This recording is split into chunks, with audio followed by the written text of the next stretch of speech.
Este es un Opel GT 1900, este modelo es del año 69. Es un coche que estuvo de fabricación hasta 1973. Este en concreto tuvo varias modificaciones. Se le ha puesto un kit Conrero en la época, en el año 71. Es un coche que de serie traía 90 caballos, se le ha modificado, se le ha puesto doble carburador Weber de 48, andará por más de 100 caballos. Ahora se le nota mucha más agilidad, mucho más brío, sale de las curvas con mucho más fuerza. Es un coche que ahora transmite muchas sensaciones.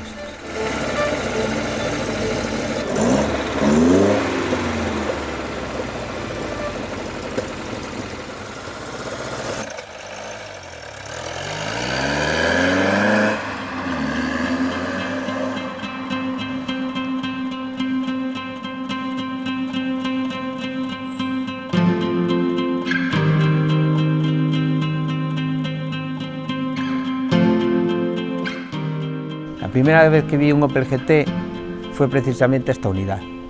Fue buscando un coche clásico a mi medida. Fue un coche que cuando lo vi me enamoró y dije que este coche iba a ser para mí. Conocí a la persona que lo tenía, hablé con él y le dije que el día que lo pusiera en la venta que me avisara. Y así fue.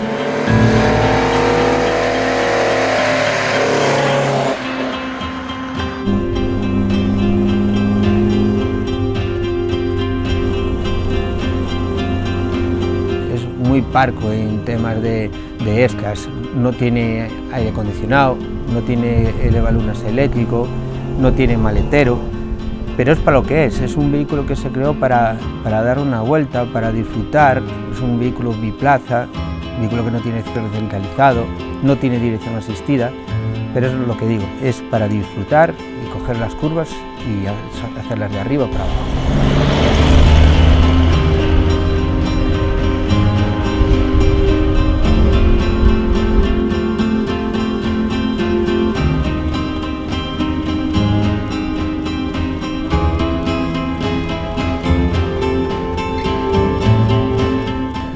La carretera ideal para el Opel GT son las montañas, las carreteras sinuosas. Es un coche que pide curvas, se desplaza como un car, es bajito y tira de atrás, pide curvas.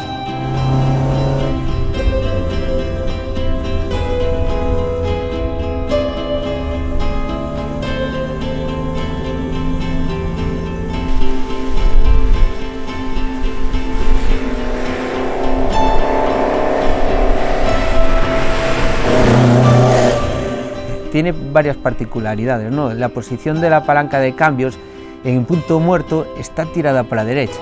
También este coche tiene los pedales muy separados, van todos hacia la izquierda. Es porque tiene desplazado el motor y el cambio hacia ti por el reparto de pesos. Estos pequeños detalles son los que hacen querer al coche. Estos detalles, por ejemplo, en la loma del capó, ¿vale?, que era para alojar la admisión del carburador del que tenía anteriormente. Los asientos que tengo montados pertenecen originalmente a un Porsche 911. Son unos asientos más mullidos, más recogidos y son mucho más cómodos que los originales.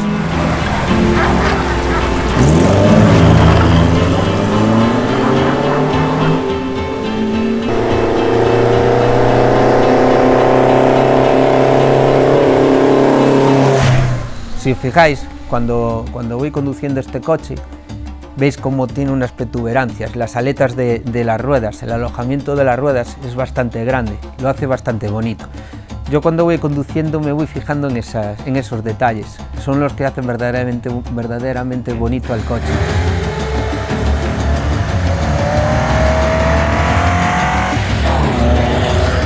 Yo me volvería a gastar el dinero para comprarme, me lo volvería a gastar.